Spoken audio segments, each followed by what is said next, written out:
What's going on, everybody, and welcome to the Payton Collier podcast. My next guest is a singer-songwriter from Conway, Arkansas.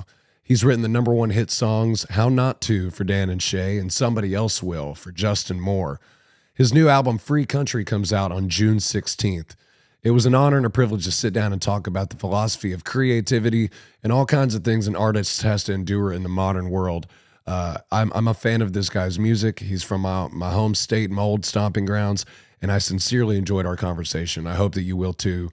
Ladies and gentlemen, the one and only Adam Hambrick.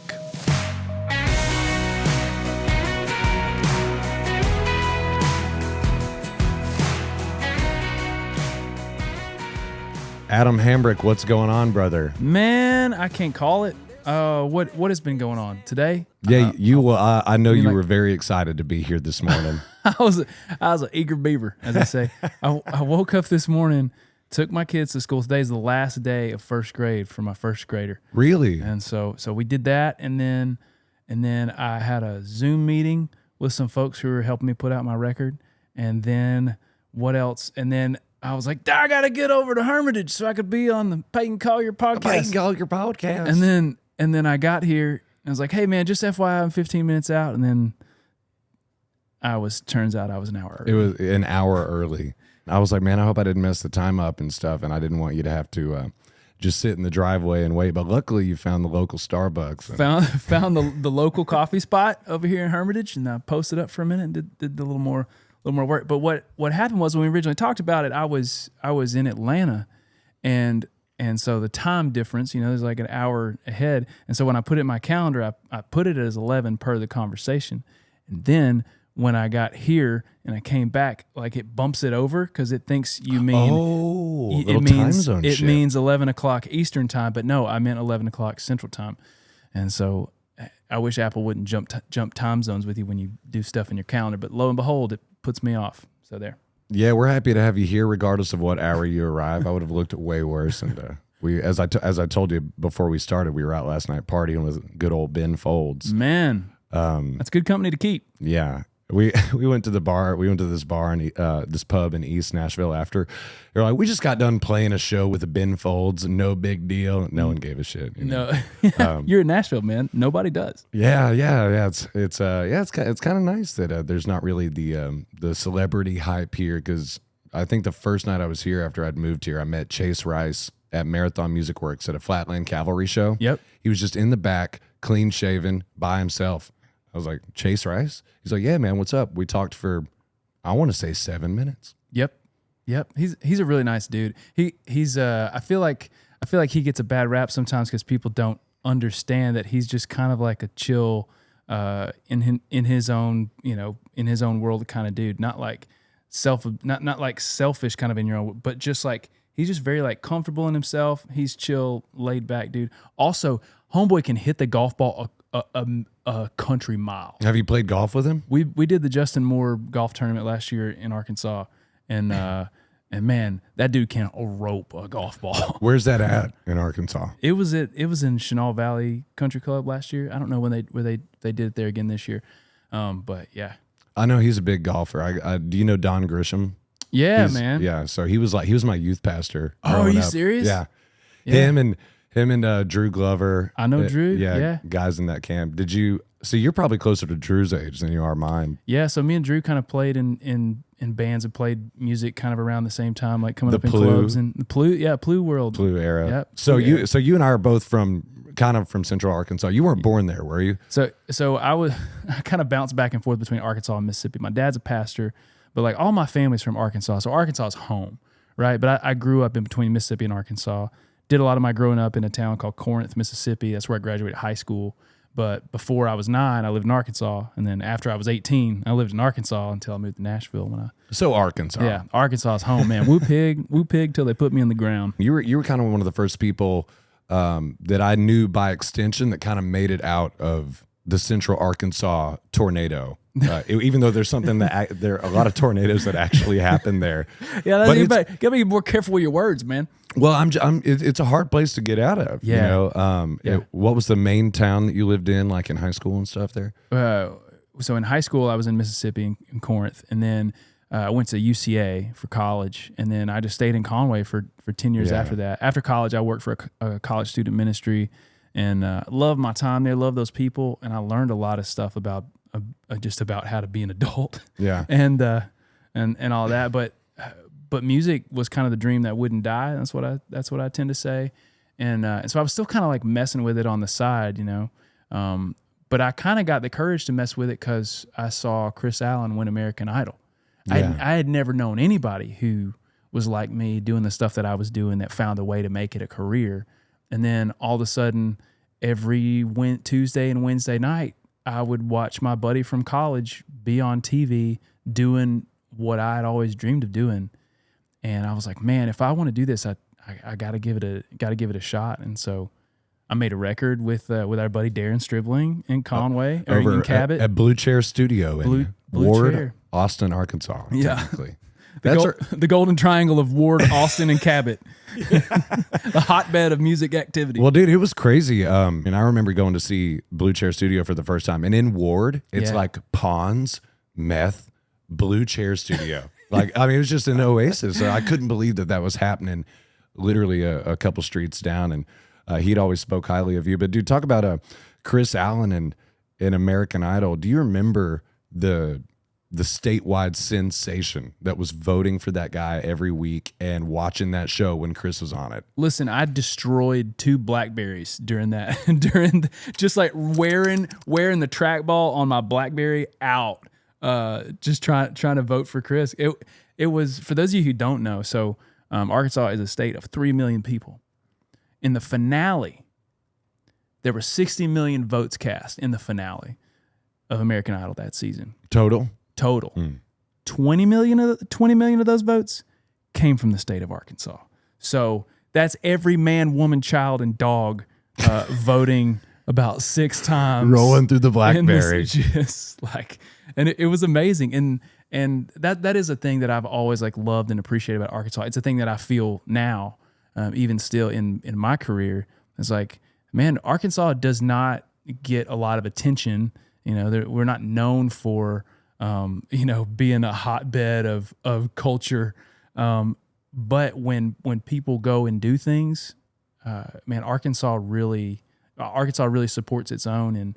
And I remember when Chris came back for like the back home episode of American Idol, they threw a parade downtown. There were 50,000 people crammed in the streets of downtown Conway. Ticker tape parade, confetti raining down. Chris is like riding in on a convertible, like waving. Like it was the most Norman Rockwell post World War II stuff I have ever seen in real life, and it was amazing. It was so inspiring because you're like, man, people from here can do big things, and it's possible. It's possible. Did that encourage? Did you ever audition for American Idol or anything like that? Yeah, I did the very next season. And how did that go? I made it past the cattle call. And, Does that mean you got to see Simon? No, I didn't get to see Simon. I was still auditioning for the producers, but I made it past the cattle call and got called back like a month later, and I was like, here's my shot. And then I didn't get to go to Hollywood or anything like that, which hindsight, I'm really grateful for that. But it was a thing. It was a thing that made me, that it was like a I don't know. I don't want to say stepping stone, but it was a try and error, trial and error kind of thing, and pushed me toward the next thing. In college, were you playing like coffee shops or anything? Were you playing shows by yourself? Yes. By that point? Yeah. So when I was in college, that was probably the biggest encouragement for me, because like I always thought that I wanted to do music, and then when I stepped on campus, there were other people playing guitar and other people doing in bands and stuff, and I would see that and like, man, I want to be a part of that. And so I wrote a lot of songs in college, and then I did the fraternity thing. And when I was a SIG ep at UCA, man, I'd play these shows in Little Rock, and I was selling these clubs out thinking I was hot stuff because all my fraternity brothers would bring people who'd bring people, and I was selling hundreds of little $5 CDs, and people still request those songs. When I go play back home, these songs that I played in college. I feel like that's amazing. Kind of in turn with like that Arkansan pride. Yeah, it's like you ain't shit till you're shit, but when you are shit, like the blood runs deep. Yeah, right. Absolutely. And that's crazy to think. Yeah, you're like you got an early taste of the kind of that kind of level of support and fans and type stuff because you had a community of friends. So I kind of want to quick pause on the career thing and just tell you, fraternities often get a bad rap. And there's lots of terrible stories about them. Yes, but you and I went to the same college, the University of Central Arkansas, the center of learning, and alma mater of Scottie Pippen, Chicago Bull. And I had tons of friends that were Sig Eps. I know you were a Sigma Phi Epsilon. Sigma right? Phi Epsilon. So briefly, just touch on your fraternity experience and how that impacted your life at that time. Dude, some of my best friends still to this day were Sig Eps, and when I stepped on campus, I was not stereotypical fraternity dude, and like even the thought of it felt like I don't know, like it was uncomfortable to me. There was just a lot of things about kind of like the stereotype that I just didn't vibe with. And then when I came to campus though, I met a dude named Aaron King, and I didn't drink in college, and he was in the fraternity. He was a really cool guy, like very well respected, very academically focused, and just all over the place on campus. Just a really great dude. Shout out Aaron King, baby. Shout out Aaron King. But he was a Sig Ep, and I loved that guy. I wanted to be like that guy, and he kind of like made it okay for me to be like, okay, well, if this guy is in that organization and he's like, his faith's important to him, his school, his academics are important to him, all this stuff, like I can do that too. And I'm really glad that I did, because I was exposed to different kinds of people I never would have been exposed to. I got to be in a part of this community that ended up become really important to me. And I'm still grateful that I did that. Otherwise, there are a lot of things that probably would have been different about my life. Yeah, I love to hear that, man. That there's so many people, like the relationships have been maintained over the course of the years, and I'm sure some of those guys are some of your biggest fans of your career. For sure. When I go back and play Little Rock, there's still a 20 to 30 of them that'll still show up and like now bring their wives and bring like find a sitter. Yeah, find a sitter. 100%. That's where we are. So, did you ever go to? We won't stay in Conway, Arkansas forever. Right? You've had a little bit of a life and career outside of that, but that hometown blood runs deep. But so you never drank in college? I never drank in college. Did you ever end up at Los Tres Potrillos? Los Tres Potrillos was not there when I was there. Oh shit! Really? Yeah, that's how OG I am. Listeners, take this for what you will. I'm not saying anything, clearly here, but I will just say, in college, Los Tres was the place to go if you catch my drift. Is the place to go. So. I'm so old school that the town, Conway, it was the county was still completely dry. Now it's like fake dry. Yeah. Right? Where like all the restaurants have liquor license. You can go drink a beer at a restaurant. But when I was in college, you couldn't even do that. You had to go to the next county to get any sort of alcohol. Lake liquor, man. Everybody's keeping the road hot between Conway and Maumelle, running to the county line to get beverages. Did y'all have the 40 on 40 back then? You remember the 40 on 40? Yeah, we do. Like I said, I didn't drink in college, but I've always been the kind where I didn't want to be in trouble, but I do enjoy being trouble adjacent. Yeah. Yeah. That side. I like to be near. Trouble. I like to be near the trouble. So, and also to our millions of listeners, the 40 on 40 is when you to leave Conway, Arkansas to go to the nearest wet county, I guess you would say. You drive about 15 minutes to Maumelle and you go to Lake Liquor. And then the 40 on 40 is you have someone safely drive back, but you're in the passenger seat drinking. You have to drink a 40-ounce beer from the moment you get off the Maumelle exit back to Conway. And I was like, dude, 40 ounces of beer, that's nothing, 15 minutes. And I attempted it, and I did not complete the 40 on 40. Did you ever witness anyone complete the task? Yes. Yeah. Yeah. What a sight it must have been. It was a triumph of epic proportions. So so there's all this Chris Allen hype in Conway, and it gives you some insight that this could be a real path that you could take. When did it start to get a little more serious for you, and you started to know that this was there were some changes that could occur in your life to make this a real career for you? Oh man. So after seeing Chris do his thing, I and then after trying Idol, I realized like, okay, if I want to do this, I've got to start like making steps in that direction. So I went and made that record with Darren at Blue Chair, and then I was like doing some promo for it. I was like doing some local morning TV stuff, and I was, trying to play coffee shop gigs. Like I went to Dallas, I went to Tulsa, and went to like a couple things just so it kind of like felt like I was, quote unquote touring or whatever. Mm-hmm. And then when road gig, yeah, I'm going to play a road gig. Yeah, guys. people are like, hey, he's not on tour. He's only got weekend shows. That's not real tour. Yeah. And but I was doing those things, and I played on a local morning TV show, and it was Good Morning Arkansas in Little Rock, and Justin Moore saw me playing on TV. He just happened to be home.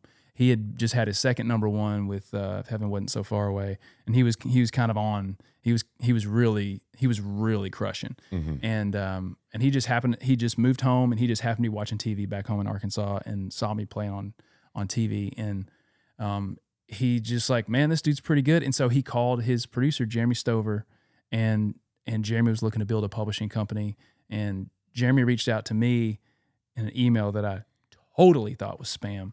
And did it go in the spam folder? No, it didn't go in the spam folder, but it was just like, it just seemed too random. And then I was like, this seems too random not to be real. And so sure enough, I called him, and he's like, hey man, what are you doing? What do you want to do? And I was like, I want to do what you're doing.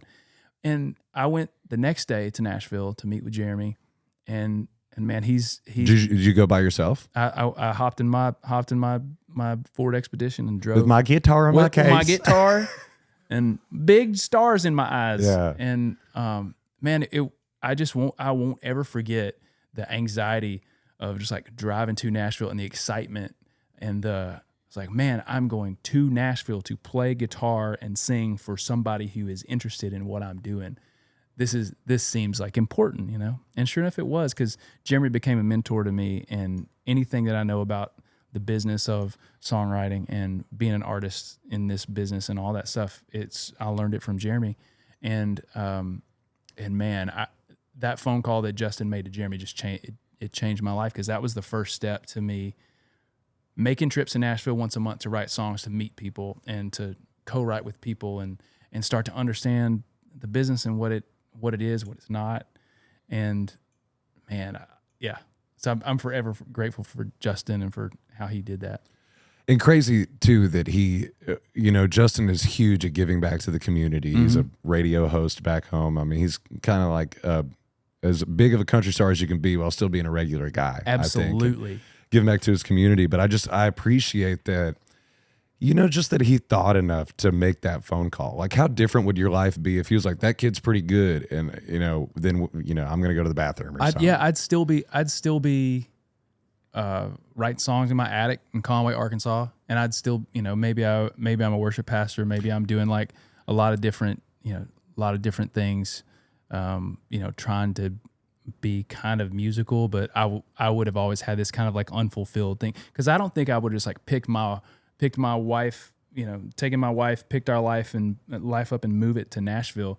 I feel like it almost had to be us getting picked up out of Arkansas to be brought here to do this. And I very much ascribe to the belief that stuff happens for very specific reasons, and I like to think that I'm where I am because I was put here, and not because of my own like smarts or just dumb luck. I think it's better than dumb luck, Yeah. How do you discern between that stream of like, I always say this catchphrase. I say, call me Gary Allen, because I'm right where I need to be. And I don't think he wrote that song, but I love that song. Like the sensation in life when you feel like you're doing exactly what you need to be doing. You're with the people that you need to be doing. And I feel like we're constantly surrounded by these opportunities, and it's just the ones that you say yes to and stuff. So I just mean, how do you discern, like, not necessarily ignoring the bad opportunities, but pursuing the good opportunities and knowing that you're in the right spot? Like, how does that feel for you? Is it like a God thing, or like an internal thing, you know, not to get too philosophical on you. But. Totally. I never feel sure of myself, right?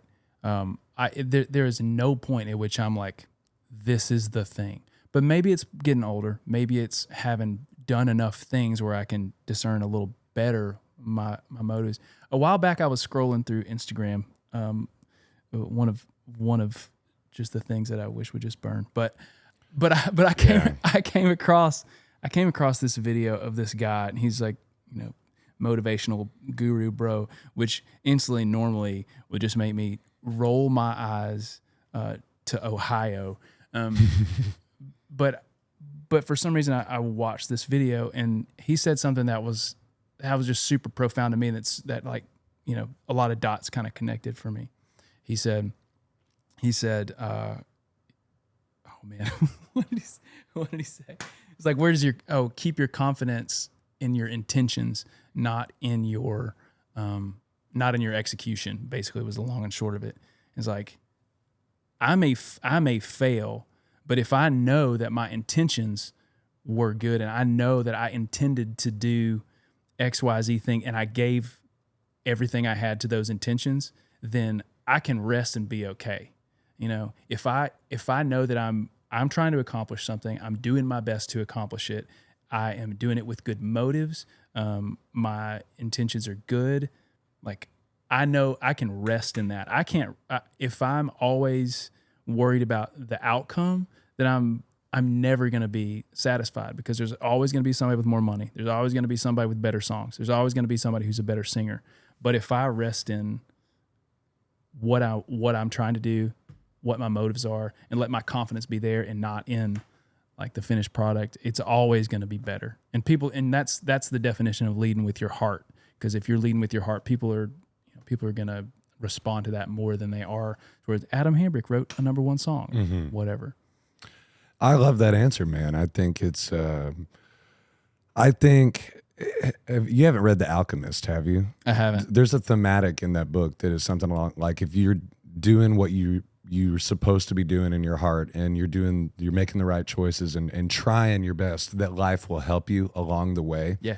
And you wonder how people get so successful and things just unfold. But it does seem that there is some kind of energetic or spiritual or physical reward to leading with your heart, you know? So I really appreciate that answer. And I like that a lot. Did you have a little bit more confidence in the drive to Nashville, knowing that someone had kind of sought you out prior? Like, you weren't just hitchhiking by yourself. It was like, I kind of have a reason that I'm going to be there. Yeah. You know? And that's what I tell like young artists and stuff who ask me, like, what do I got to do?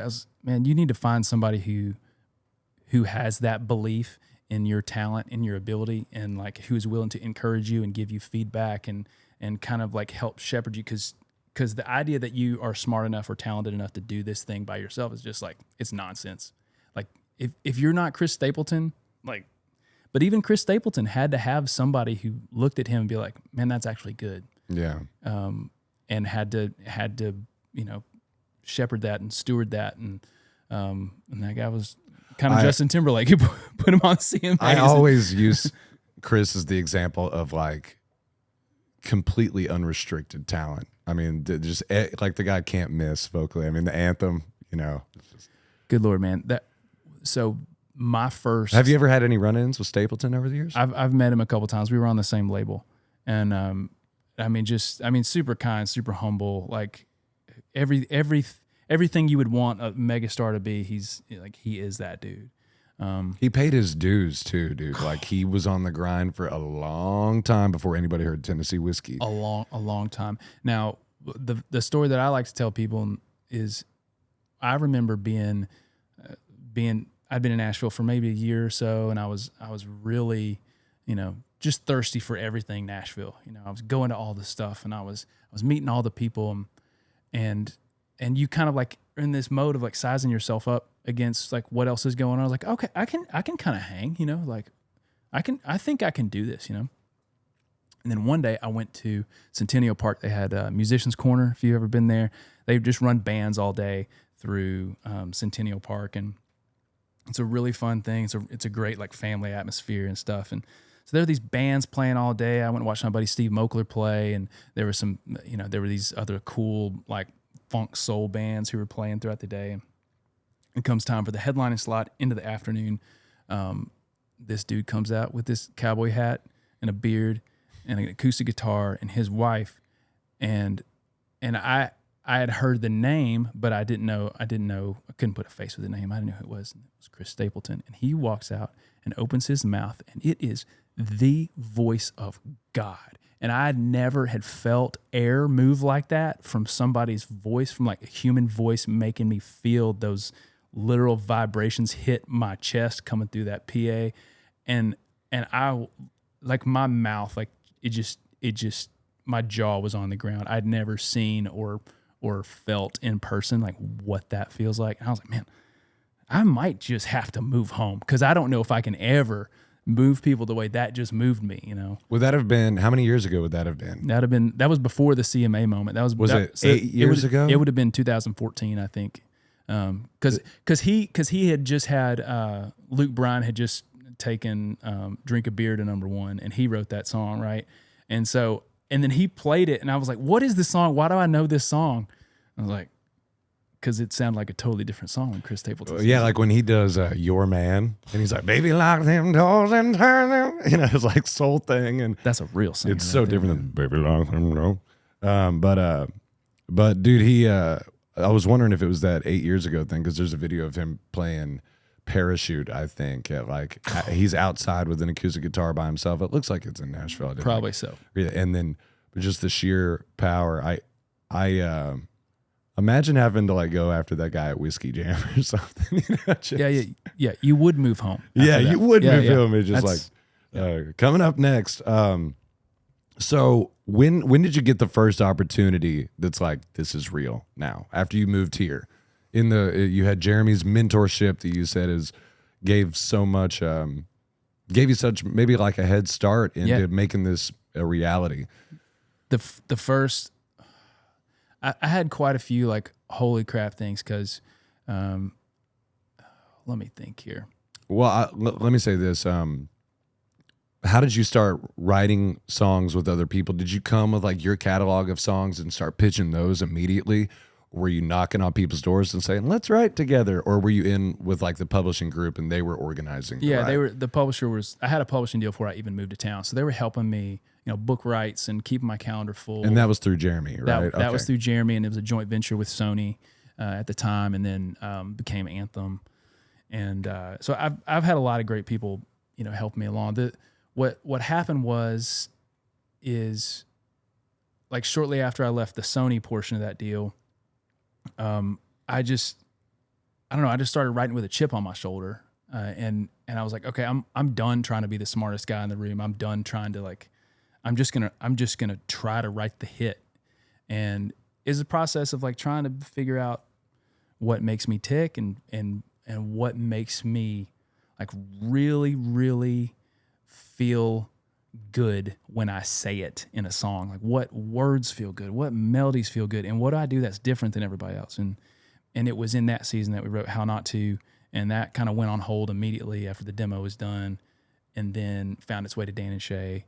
And once Dan and Shay cut that song, it kind of became apparent, okay, like this is about to be a single. This is what we always hope for, And then right around that time, Justin Moore cut Somebody Else Will, and then those two songs kind of became a catapult for me, like opportunity wise, because now I'm like writing these songs that people know can work on the radio, and people are, giving me shots.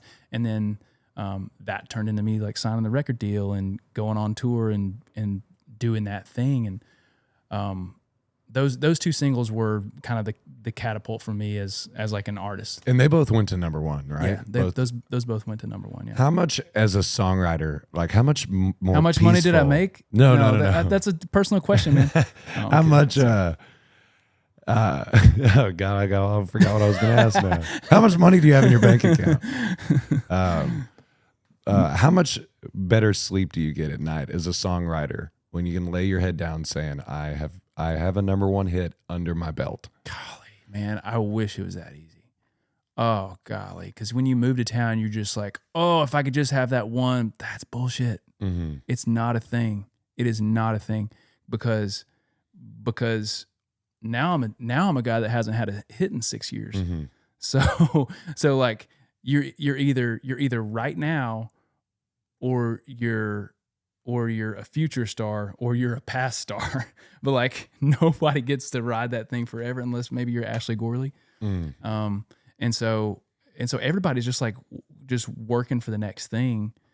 And so going back to intentions, it's like I don't care. I have to work to not care to be the hit songwriter. I just need to be the best me that I can be, write the best songs that I can write, and rest my head on that, and rest my head on my talent, rest my head on my practice of my craft, and rest my head on like my work ethic, and like let all this other stuff come. Because when I lay my head down at night being satisfied that I'm a hit songwriter, buddy, that runs out. There's a time limit on that. Mm. And there's you that is not strong enough to hold the weight of your identity. That's a different thing. You have to be very careful and humble to not lose sight. Or here's what I'll say. In this industry, if you pursue the life of a musician or a career musician, it is so difficult to get wrapped up in the highs and the lows, the roller coaster. And if you sink every ounce of your own self-worth into getting the number one hit, how are you going to survive in the moments where you go 6 years without one? And so it's very important to, I think, just keep yourself level-headed, keep people in your life that are going to say, you know, you don't suck just because you didn't have a number one hit last week. Sure. But I just so admire that anyone who's on that permanent grind. You know, you said just a second ago, you're like, I hate Instagram. I wish it would burn. I mean, the constant influx of information and shit that we're scrolling through. I mean, how many times you're scrolling through stories, not even looking at them. It's such a mindless thing.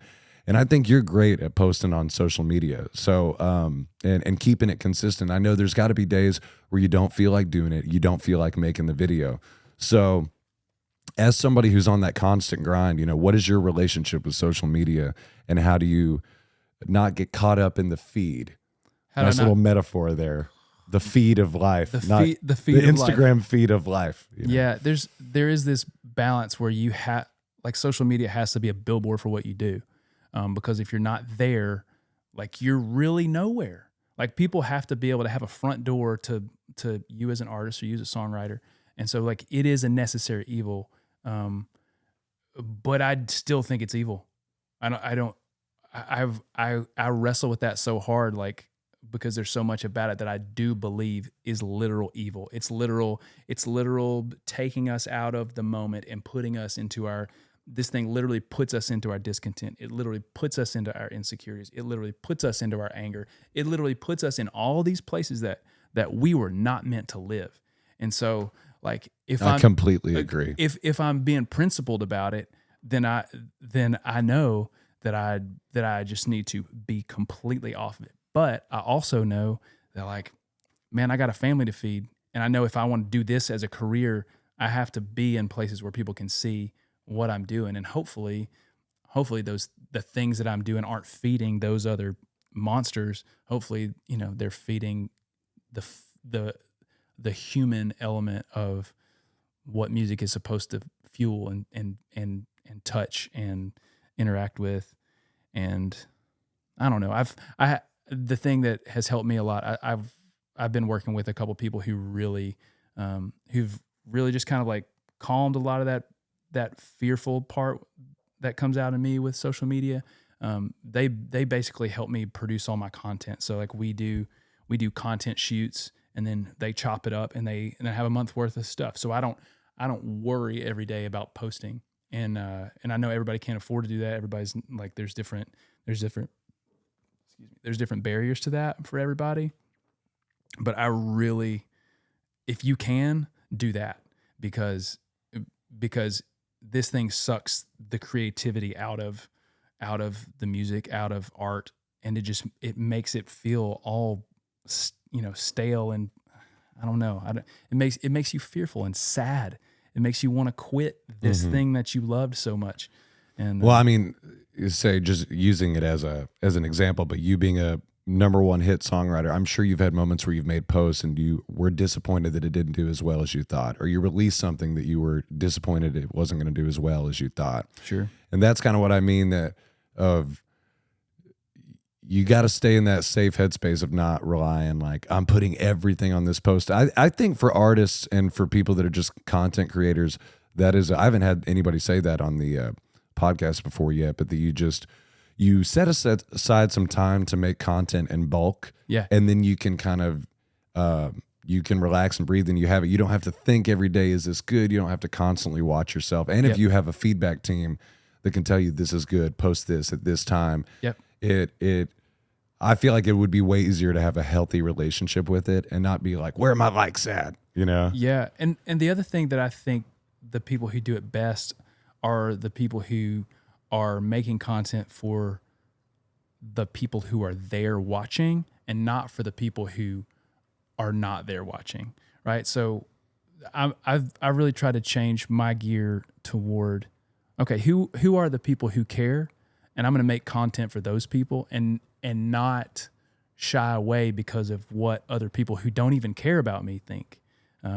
Those people might think what I'm doing is cheesy or overthought or trying too hard or whatever. Because those are all my fears that I have like in my brain. You know, there's the kind of the negative voices whispering in my ear.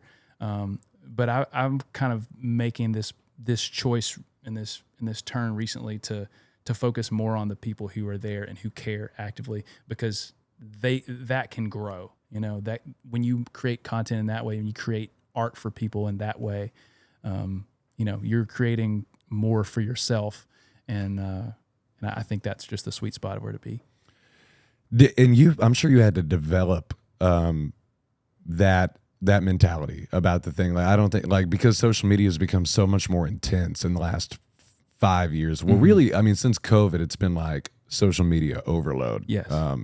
You know, constant social media apps and the TikTok. That's really what the talk. Yeah. The talk sent it over the edge. Yeah. Do you talk? I mean, that's what Post the same things that you do on Instagram? Yeah.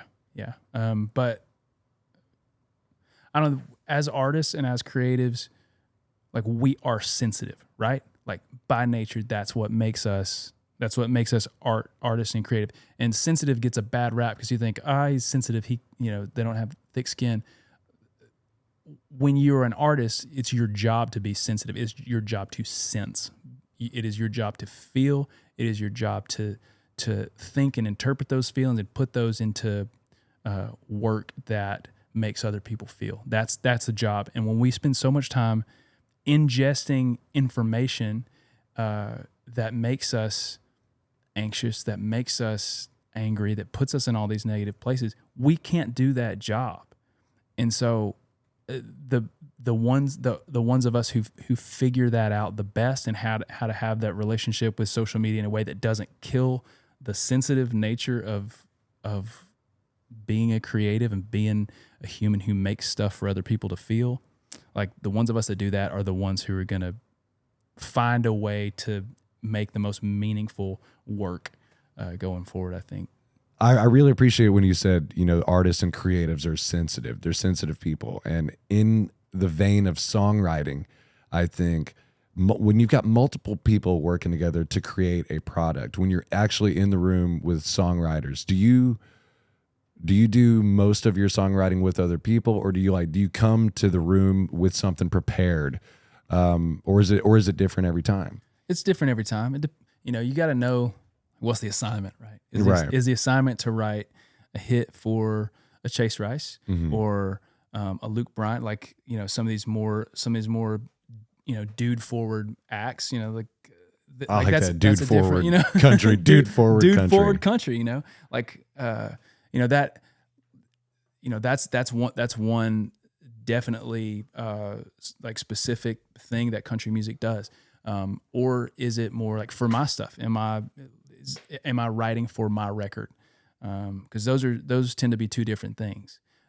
Because a lot of times when I'm writing for other artists, I'm still writing for myself in some ways, in that I know what I like and what I think is cool. And when I like something and think it's cool, a lot of times other people will too.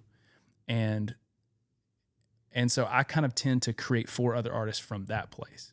You put like a Miranda Lambert hat on or something? Yeah, I'll use other artists as kind of like guideposts for, okay, I would say this on my record, but I don't know necessarily if they would, and so maybe I temper it 10% by like pander it. Yeah, well, or not pander it, but make it slightly less specific, or make it slightly less, as specific is the right word, you know.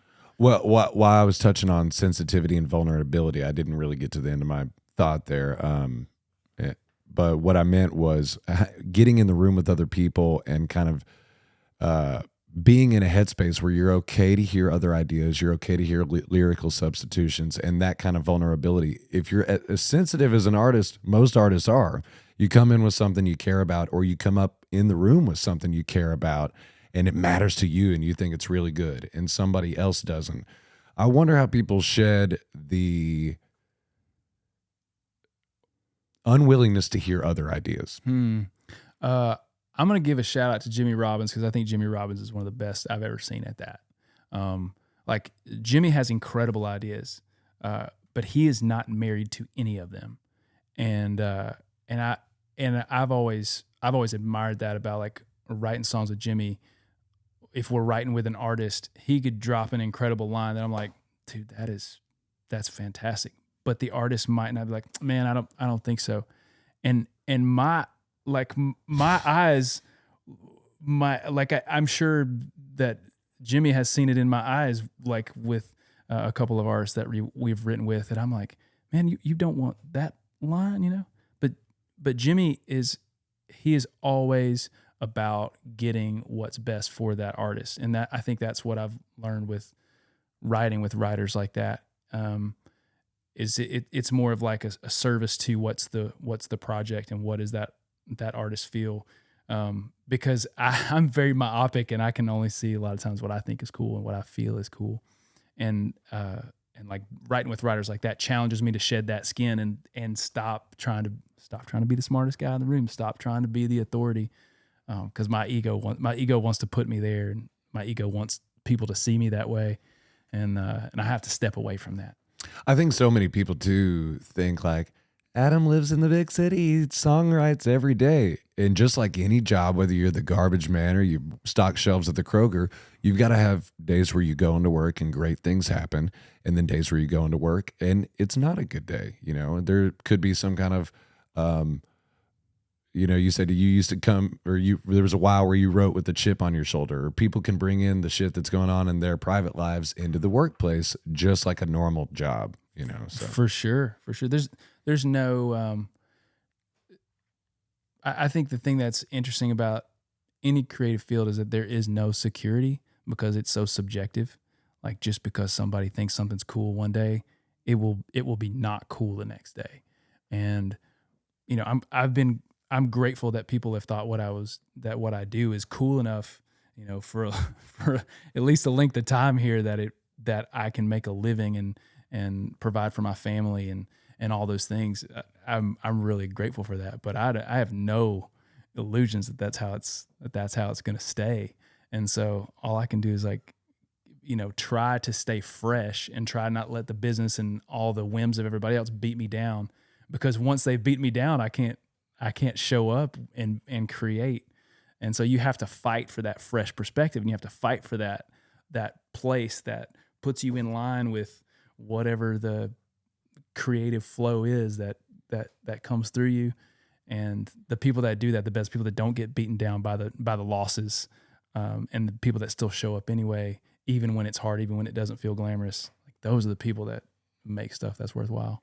it's crazy how different people's and artists specifically, their temperaments and nature are. We were talking about Stapleton earlier, and I'm like, if you cut that guy off in traffic, is Stapleton going to be like, man, or is he going to be like, hey, that's all right, he's just getting to where he needs to go, you know? But I don't know that guy, but in my mind's eye, you know, I think 9 times out of 10, you know, I like to think he'd be in, you know, kind of Kentucky Buddha about it.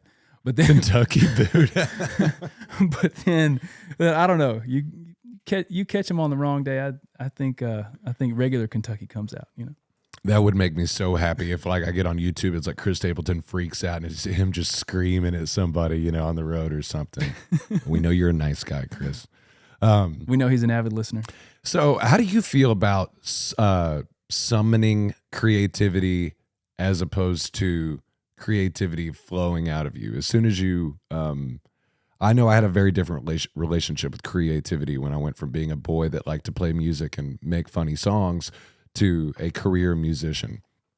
And I feel like anytime you're in the mindset of having to summon creativity, it doesn't come out. But a daily songwriter, if that is your daily job, with a publishing company or whatever it is, that's the definition of your job, is summoning creativity daily when you don't feel like it. Or regardless of what mindset you may come in with, Sure. Summoning's that's an interesting word. Have you read the Rick Rubin book on creativity? I haven't read the book, but I'm a big fan of Rick Rubin. Maybe I should. It's every podcast you've ever listened to, it's in the book, right? And it's just his way of verbalizing his way of doing things. And I think it's really interesting. I think that dude's a beautiful wacko. And the idea of summoning creativity, I don't necessarily think it's a thing. I think I've heard him use the word antenna. You're an antenna. And I think there's something to that. I think when you step in to your right or whatever you're doing, and you show up and your mindset's good, your mind's clear, you have your process for how you prepare for rights, and you show up having done that process, having done the work, having shed the skin of like, okay, ego's out the door. I'm here to find the details, find the puzzle pieces that I can put together and make the song. All you can do is go through the motions and hope it shows up. And like some days you have it and some days you just don't. And that is the mystical part of what we do. And I think mystical is a great word for it, because it doesn't matter how well we prepare. Sometimes it just doesn't fall into place because there aren't the right pieces in the room, or somebody is not feeling the right way or whatever. But it's beautiful because of that. So essentially what you're saying is put yourself in a physical and mental space for that when it does come, you're ready for it. Absolutely. Because if you're laying in bed and you're hungover, we're at Los Tres Patrios all night. Partying with Ben Folds. Yeah. Man, that would be crazy. Yeah. Get Ben Folds at Los Tres Patrios. Let's go. It's kind of like a backwards version of the philosophical sentiment of better to have it and not need it than need it and not have it. Does that make sense? I think so. I think what I'm saying with there. You Yeah. So are you saying that, was that like kind of regurgitating like what, Rick Rubin's mindset on creativity is? Yeah. And it's like, it's your responsibility, if you want to be a creative person, to put yourself in a space where when creativity does come to you, you can act on it, you can secure it. Yes. Mm-hmm. Yes. Because if you put, he has a chapter in there talking about What's the name of the book? It's called The Creative Act, A Way of Being. It's just like a collection of his thoughts on creativity. And he has a chapter in there called Practice. And that's just what he talks about. He talks about like the practice of being creative. And all it is setting yourself up in a position to be creative. And because when you commit to the practice of seeing little details of life, and when you commit to the practice of looking for things, then creativity strikes and dots connect and things sort of like fall into place, as they do a lot of times with a good song. And it's kind of like creatives training, a discipline in a way. Yeah. Like you wouldn't go, if you're a UFC fighter, you wouldn't not train and then, show up. And it's kind of like if you pay the dues and keep yourself healthy and keep your mindset right, you're way more likely to encounter that level of creativity or mysticism. Yeah. If you're, I think life will give it back to you. when we talk about noticing details in life, those become the details of songs. Right. I was sitting in a coffee shop the other day, and I just kind of like was looking out over the city, and I just saw a crane spinning, and then sure enough, that day, like it fit to put a spinning crane high above downtown into the song, and when you're absorbent and you notice things, they become kind of like the fuel for songs or art or different things like that. Being present in your moment, being which present is the opposite of Instagram. How ironic is our lifestyles that you feel like the greatest things that happen in your career in songwriting happen when you're in the present moment. And then you spend all month posting about it so people won't be in the present. Yeah, 100%. The permanent paradox. 100%. That's it. And I don't know. And then also like noticing as you're going through life and noticing those details, but also as with anything, when you notice the things about your creative process that kind of like make it easier to be creative, or you notice your tendencies when you're writing songs, or you notice things that become important to the way that you make music. Like when you notice those things, and you can recreate them, and you can recreate situations for yourself for these creative moments to strike again. I think that's important. Yeah, but developing a pattern that almost puts you not on an autopilot setting, but in moving in the right direction to where like things are going for you. Maybe the pilot can go take a pee break, because or whatever. Nice little metaphor there. Yeah. But I know fabulous, stimulating philosophical conversation here. I don't want to get too far off track to not hype up your new album that's coming out this month, right? Yes, June 16th. June 16th. Tell me about it, and tell me about how where you're at now, where this album is at now, what it encapsulates in your growth and change as an artist over the last 10 years. Yeah. The record's called Free Country, and I played the title track for my manager at the time about a year and a half ago. And he just had a great response to it. He loved it like I loved it. And I haven't done a lot of like, I'm country kind of stuff. It's like when you look at me, I don't wear my country on my sleeve necessarily. But that's where I come from. Those are my people, and that's me. And so I feel like it was important to, in this project, at least go there a little bit, especially because this chapter in my life has been fraught with anxiety of living in a city during COVID and during uncertain times and all this stuff. And when I close my eyes, like I'm back in Des Arc, Arkansas, like with my family and stuff, and so like there's that aspect of it, the free country, wide open spaces, the people and place that I come from.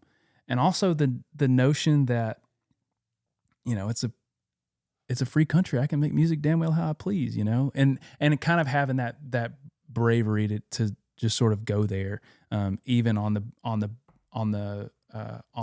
backside of losing a record deal, and kind of like the personal hangups that come with that.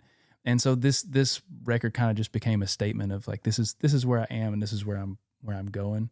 And it feels really good to put this project out after working on it for a little over a year.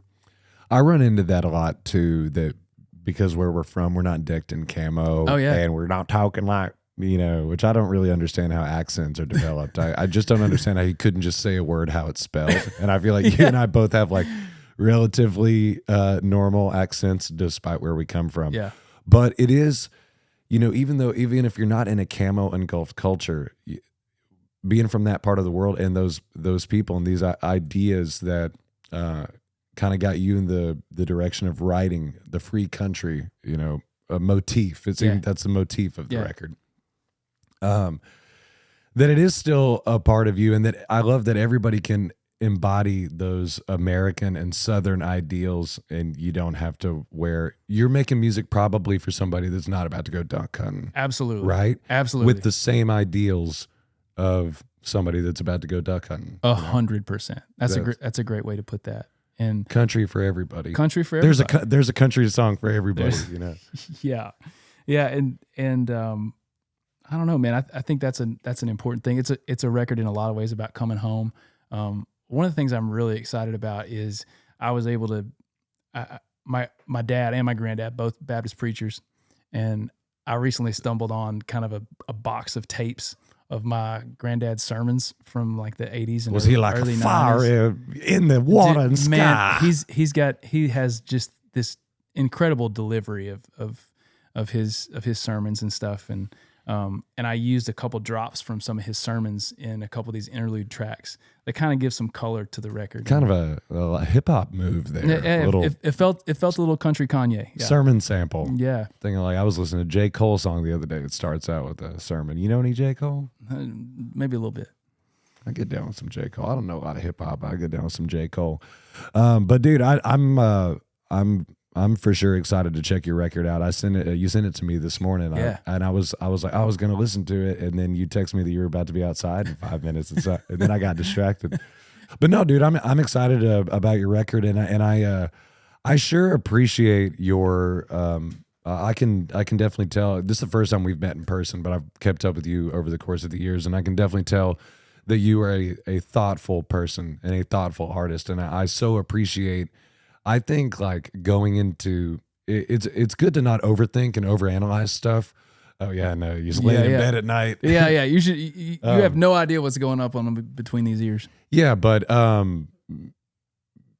really care about why we do things and like in the process, and I care about the little stuff of what's going on in your head when you lay it down at night or when you wake up in the morning, and it blows my mind. There's that word sonder that's like the realization that everyone that you walk past is going through a life equally as complex and unique as your own, and that it's apparently unquantifiable in the mind. Like nobody can really evaluate the depth of that, right? Yeah. And I think about that, and it just blows my mind. I'm like, everybody's fighting it every single day, whatever their fight is, and everybody, has flaws and take shits or whatever, that blew my mind as a little kid. I'm like, you mean to tell me everybody poops, a little light heart there. But I can tell, that you think about that stuff and you care about people, and I've really enjoyed hearing your perspective on that stuff. I didn't know if we were just going to get in here and rock it all night long. Hey, I see what you did there. Set it up. Yeah, man. Thanks for having me. Thanks for letting me share a little bit about the record and music, creativity. Those are all things that have just become increasingly important to me, even more so than getting to quote unquote write songs for a living. And because that is the why, right? Like being creative for creativity's sake. Like, I believe that we were created.